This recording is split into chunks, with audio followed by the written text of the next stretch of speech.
land of the living. Seems like forever. And as a result, you'll probably be surprised to know that I'm going to talk about walking. Because I'm going to be walking. I'm walking better. But we've still got a little way to go yet. We thank you, Lord, for your word tonight. We thank you that you're always with us and that you're always caring for us. And I just pray for your guidance as I read this word, and that you will speak to each of us, and that you will bless us, that you'll encourage us, and that we'll be drawn closer to you as a result. And we give you all the praise and all the thanks. As we start, I'm going to start in Joshua chapter 1 and verse 3.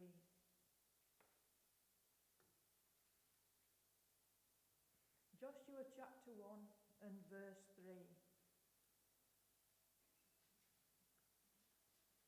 Joshua took over from Moses, and God gave him some promises. And this was one of the first promises that he gave him.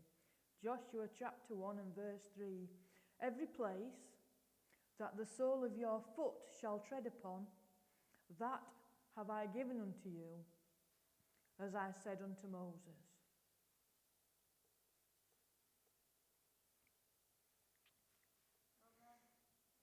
The soles of your feet are very sensitive.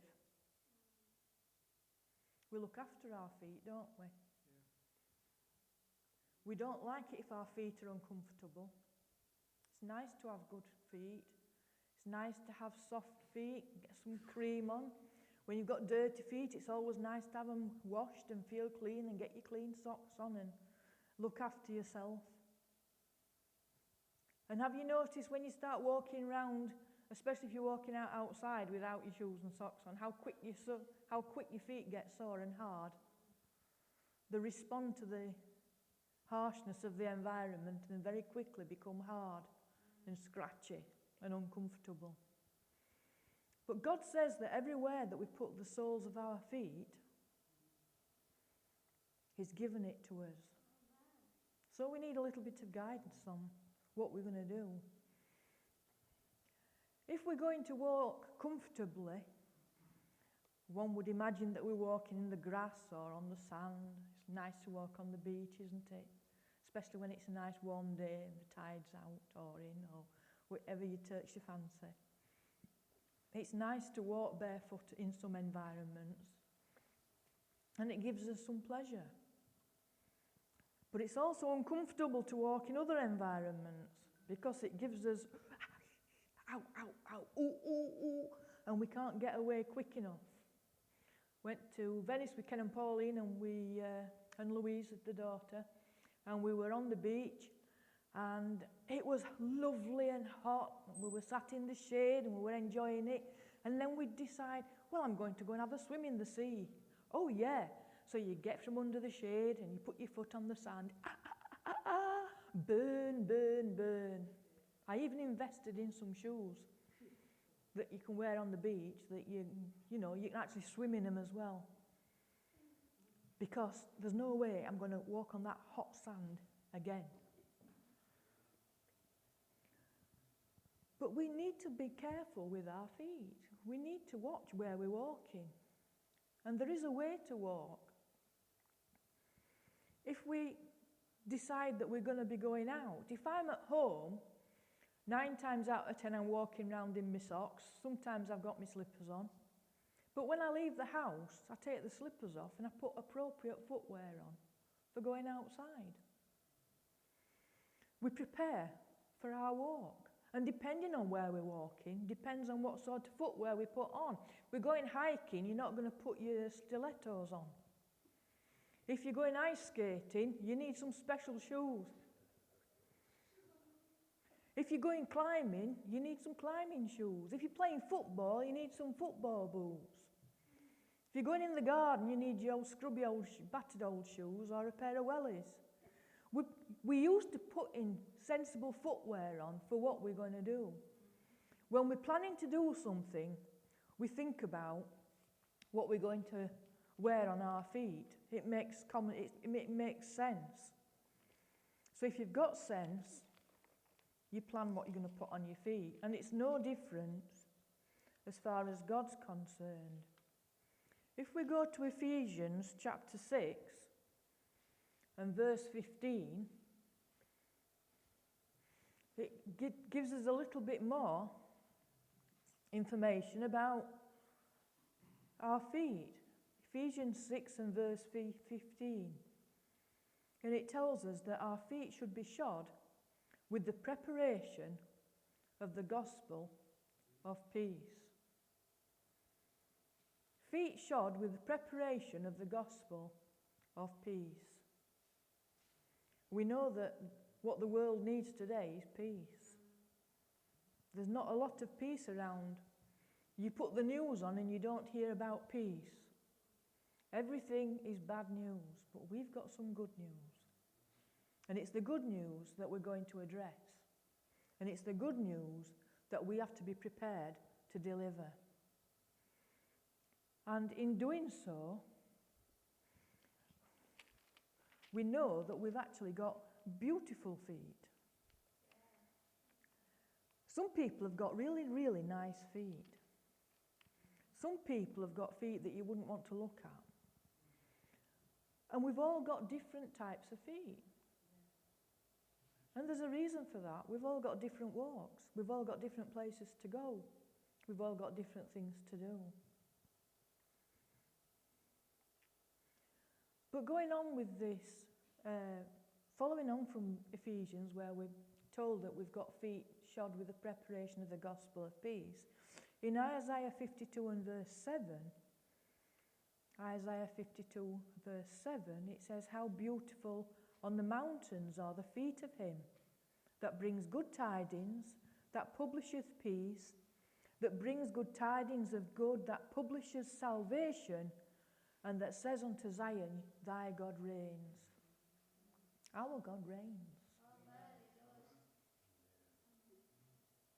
We are not only in the kingdom that we live in of Great Britain, but we are in the kingdom of God. And if you think the coronation of King Charles was spectacular, we've seen nothing. We have seen nothing, because God has got a glorious kingdom. We haven't got a clue about what majesty is, and we thought we saw it. And we did, but that was earthly majesty. Can you just imagine what godly majesty is going to be like? The answer to that question is no, you can't imagine it, because your mind's not big enough. You've not got the capacity, and neither have I. It's not a criticism. It's more or less a fact. We cannot think greater things than what God can think. And God established the type of coronation that we've just witnessed. A lot of the fundamentals of the coronation are biblical from King David's time. They kept saying, oh, this goes back to 1400, this goes back to 1600. It's like, no, it doesn't. It goes back a lot longer than that, love. But you see, they're not allowed to acknowledge the Bible. So if we go back to Joshua chapter 1 verse 3, where it talks about putting the sole of our foot, the question is, what land does the sole of our foot have to claim? Where are we going to put our feet? What land do we want? Well, since we moved into this church, this is our land. Amen. Intake is our land. Yeah. And there have been times when I've sort of driven around in the car and prayed around the neighbourhood. As a fellowship, there have been times when as a fellowship we've gone out and about and walked the streets and prayed for the people in the village. And it is our responsibility to continue to claim this ground. God would not have given us a church in Intake if he wanted us to bring everybody in Armthorpe to salvation. No. He wouldn't have given us a church in Intake if he wanted us all to get Wombwell saved. Yeah. Now, all these places want saving. All these places need deliverance. But God gave us Intake. He's put us here for a purpose. And that purpose is not to sit on nice blue chairs in a nice warm church and enjoy the little Christian party 2 or 3 times a week, and to enjoy each other. On the other hand, God has allowed us to enjoy each other. He does enjoy us to have a little party 2 or 3 times a week. But ultimately, he's in control and we are here for a greater purpose. Amen. And we're here for greater purpose than ourselves, although we ourselves are important to him and he has plans for us. Can I recommend that as you're driving into Intake, as you pass people, as you pass buildings and you see things around the neighbourhood, that you just take that moment to pray as you come through? And that you, in your prayer times at home and wherever you are round and about, that you spend time praying for this community. When I taught at Dagenham, Intake had the highest number of students from single-parent families, addicted families, alcoholic families, families with great needs, and it's not much different now. No. It doesn't actually seem as bad as it did 10 years ago. But I'm not in touch with the neighbourhood as much as I was then. Because I'm not in school, I'm not up to date on what the latest problems are. And every community has its problems. But this community has been chosen by God for us, as a church, to draw them to him. And that is exactly what is going to happen. Amen. These people in this community are going to come and get to know Jesus. Not because of who we are, but because of who he is.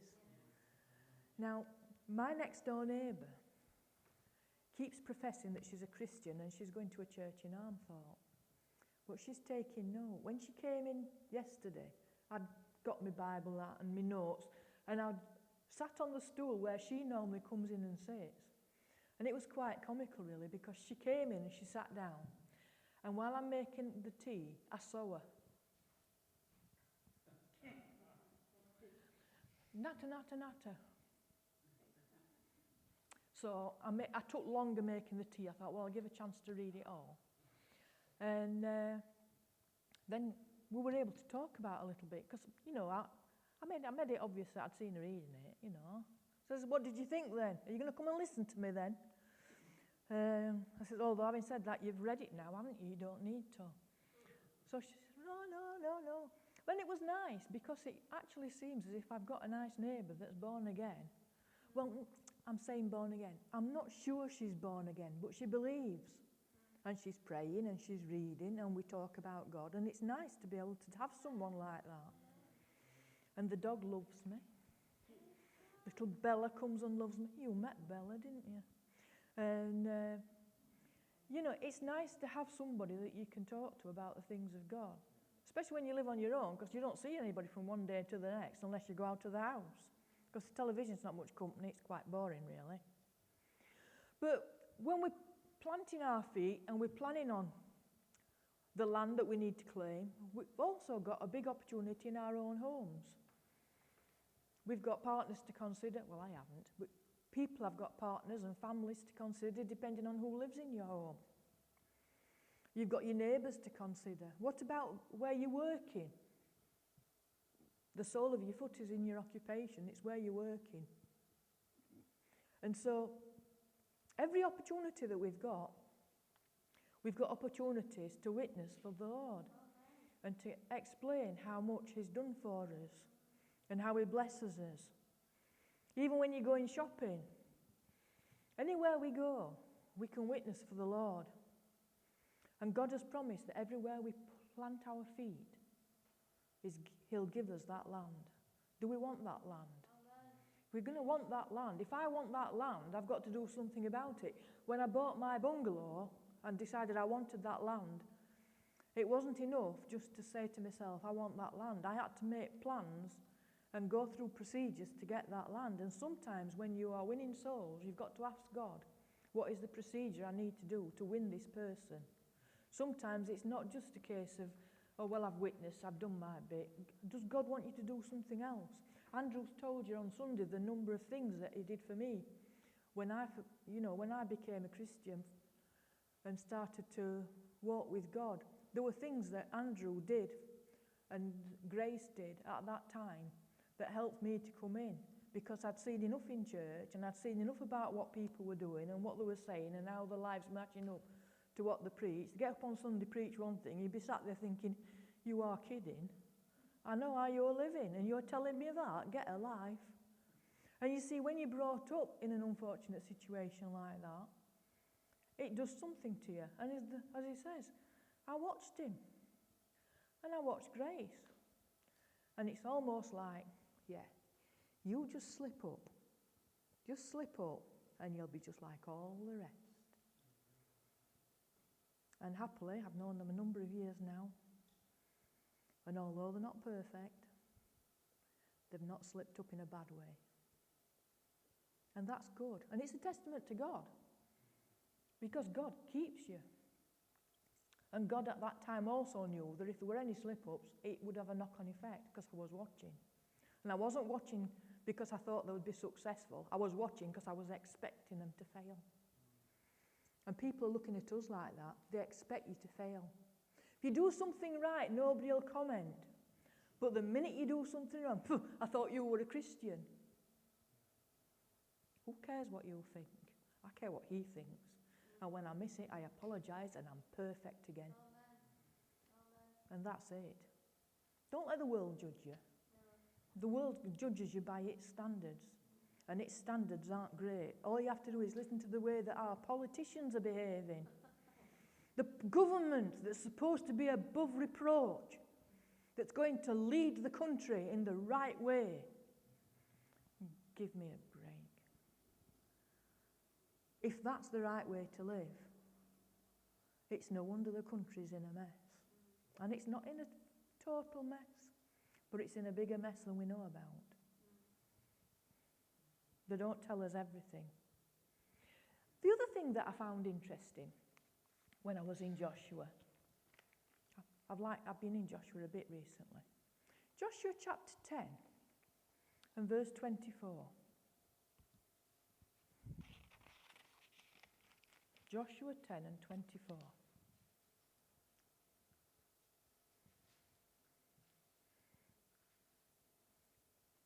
Joshua had been in a little bit of a battle, and they'd captured some kings. So, like I say, Joshua 10 and 24, it came to pass, when they brought out those kings to Joshua, that Joshua called for all the men of Israel, and said to the captains of the men of war that went with him, come near, put your feet upon the necks of these kings. And they came near, and put their feet upon the necks of them.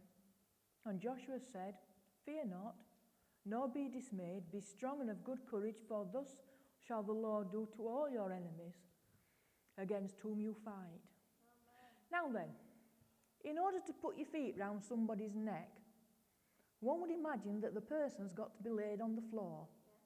Or if they're laid on a table, you've got to be stood on the table. In order to put your feet on somebody's neck, you have to be in a certain position.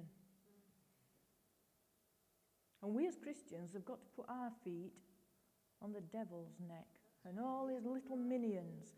We're not fighting against people. We're fighting the battle against principalities and powers and rulers of darkness and evil spirits and all that sort of thing. We're not fighting each other, or shouldn't be.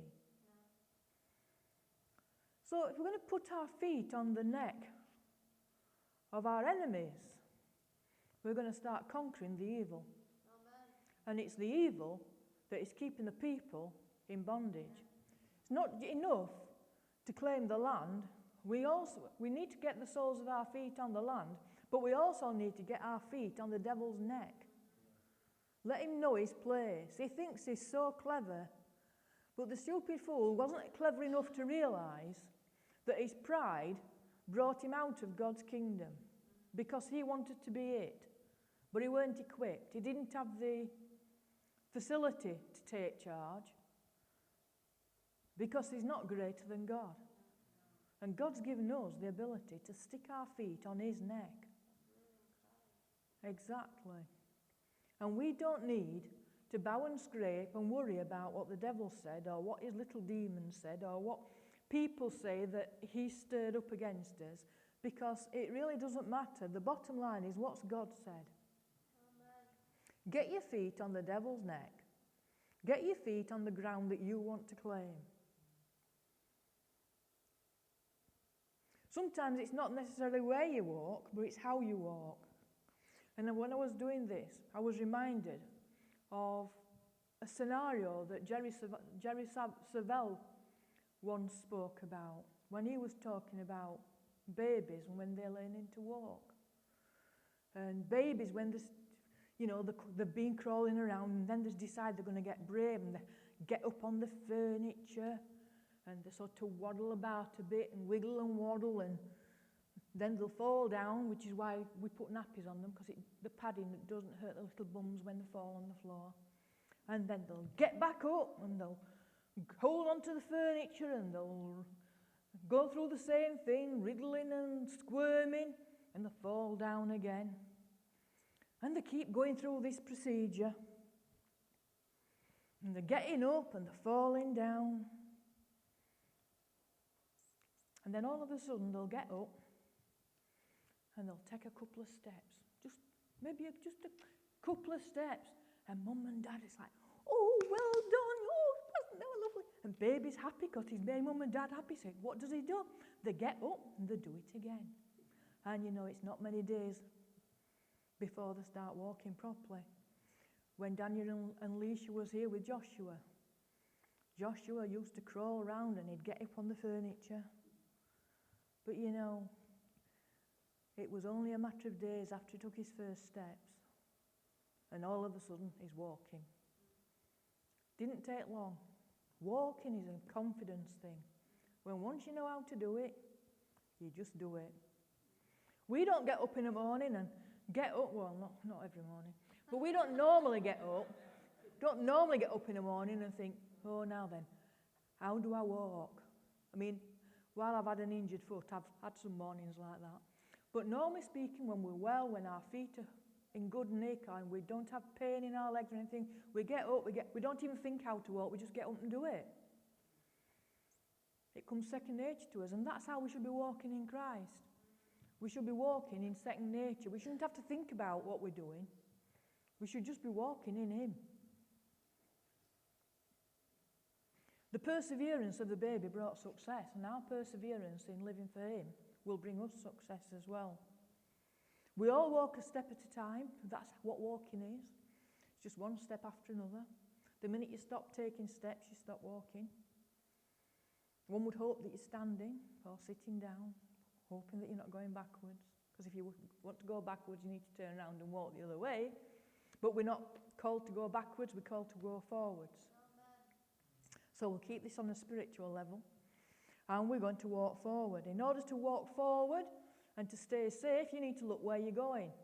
If I set off from here and I start walking and miss where that step is, I'm going to fall down.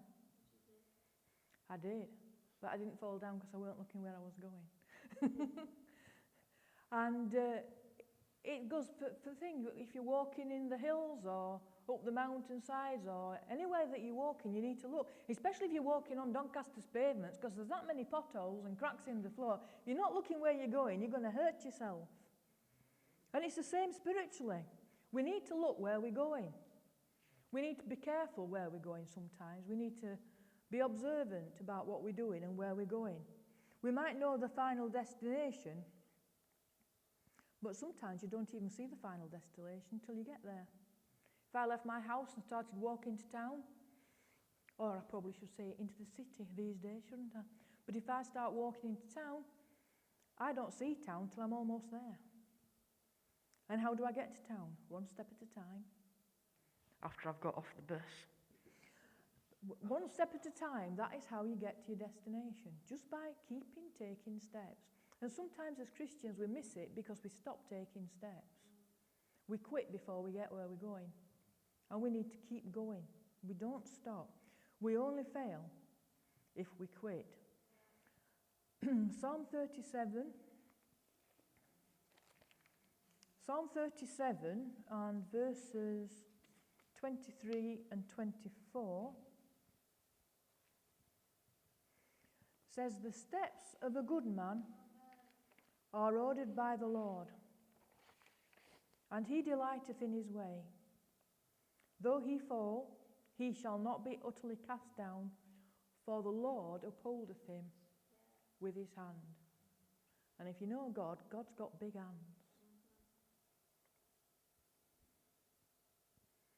The steps of a good man. Are you a good man or a good woman?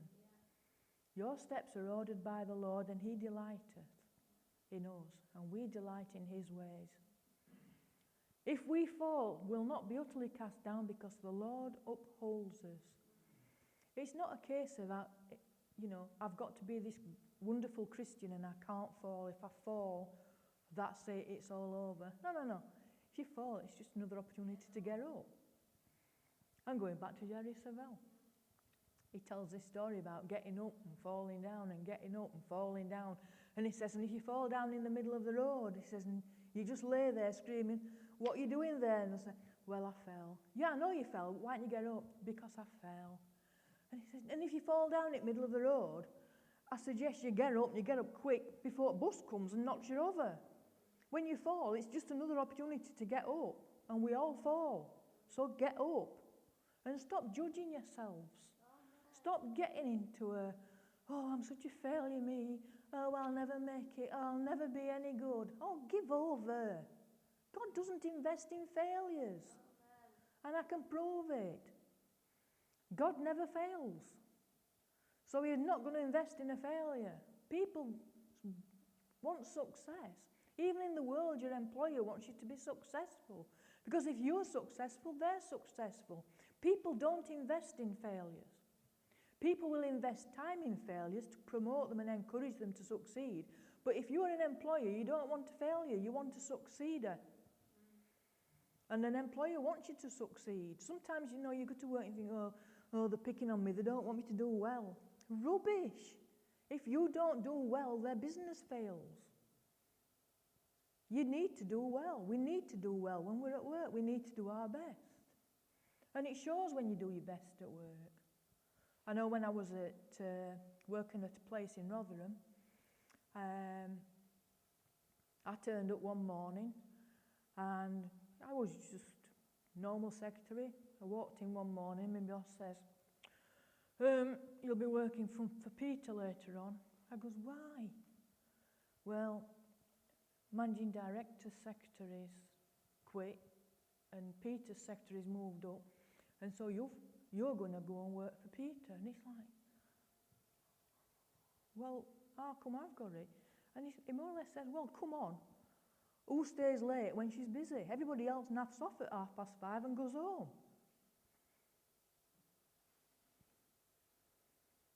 And even earthly people will reward those that dig in and do the work. Same happened when I was teaching at Dagenham. There was a lady that was in charge of the maths department at lower school, had a breakdown and didn't come in. And the assistant head came down to the department that morning, and she says to me, Pat will not be coming in anymore. She's going to be off probably for 6 to 8 months. She's had another of her mental breakdowns. She says, so we need to get somebody to look after her post while she's not here. And so I says, well, what do you think? Are we going to advertise? She goes, no. She says, you're going to do it. You what? I'd only been there 12 months. There were people that had been there 12 years. But they saw that I would do what needed to be done to get the work done. When I left school at night, my lessons were all planned for the next day and all the books were marked. Everything was done. I didn't come into a backlog of work. It was done. And that's the thing. Even in the world, people are quick to spot those that are willing to work. And it's the same with God. He's looking for people that are willing to work. If you just want to come to church and sing a few songs and go home, that's fine. But it's not going to do you any good, and it's not going to do the kingdom any good. You might feel good for an hour or two, but when you get home, if you're not serious about this spiritual life, it's not going to sustain you. You're going to need another fix on Sunday. And then on Monday, Tuesday, Wednesday, you're going to be bored until you come for another fix Wednesday night. And then Thursday, Friday and Saturday, you're going to be fed up again until you get your next fix on Sunday. But that's no way to live. You can live high all the time. And we're all walking similar paths. And yet at the same time, we're walking different paths. We walk in similar paths because we're all walking the path to harvest fields and in things related to harvest fields. But when we go home, we don't all go to the same house. We've got a different path. We've got different responsibilities. We've got different interests, and we've got different occupations. And sometimes it takes us into high places, and sometimes it doesn't. Again, in Psalm 18, another place that we can be walking. Psalm 18,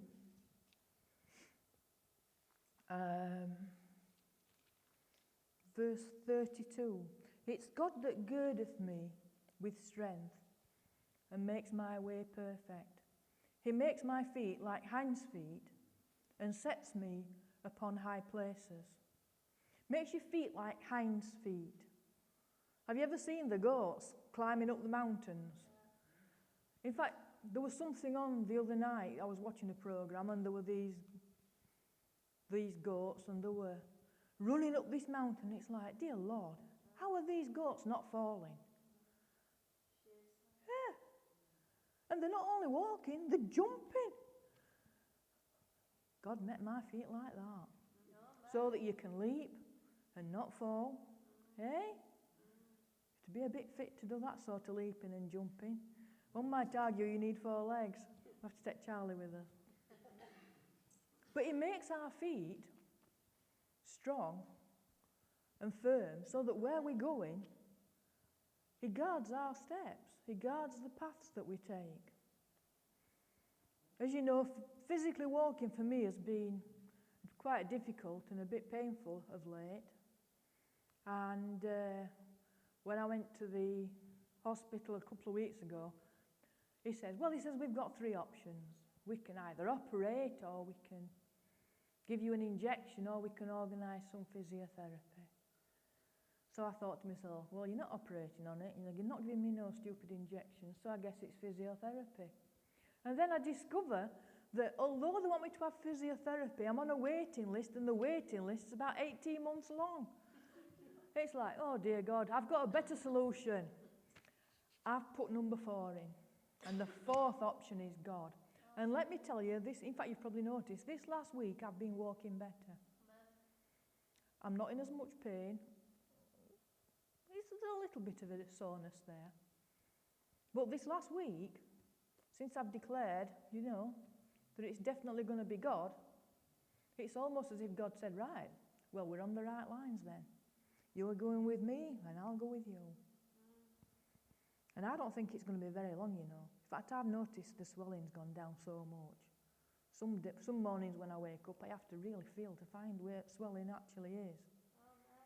So the thing is now is to stop looking for the swelling, because if you seek, you find. So we're not going to seek. Right? It's all relevant. We've got to claim our territories for Jesus. We've got to get our walk going. We call our relationship with Jesus a walk, don't we? We're walking with Him. Well, He's got sure feet. And He's got a steady path. It's called the way. We walk in His way. There's plenty to be said about walking. And people today need peace in their lives. We read earlier in Ephesians 6:15 how our feet are shod with the preparation of the gospel of peace. And what this world needs is peace. There's many worried about the cost of living. They're worried about how they're going to pay the bills. And sadly at the moment it seems that those that don't want to work are better off than those that are working. They're not working, so, the government, here's 900 quid. Like, hang on a minute, excuse me. They're not working. Well, let's give them this. I mean, the irony of it is everybody in the country got the £400 for the gas and electric. Every household got the same thing, whether you needed it or not, which in some respects is a travesty. And really, for my personal opinion, it's stop throwing money at people and make these companies charge sensible prices. or tax pants off them and leave us alone.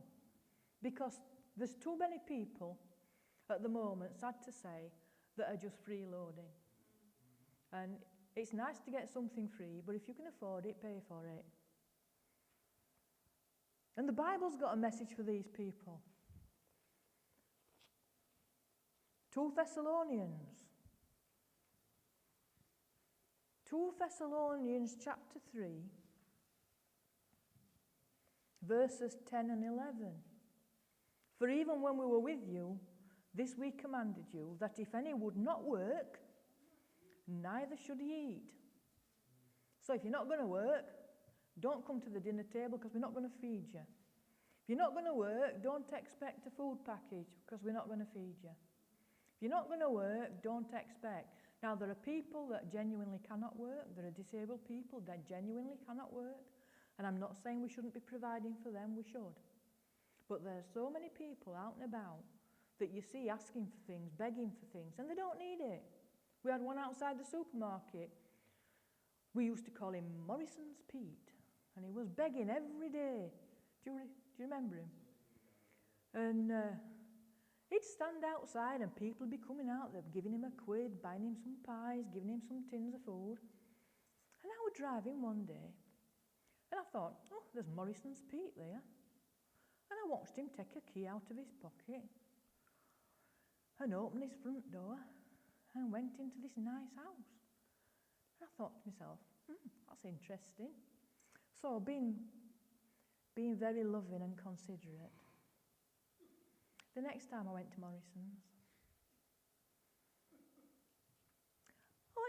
I didn't realise you lived at Woodlands, Pete. It's a long way to come, isn't it?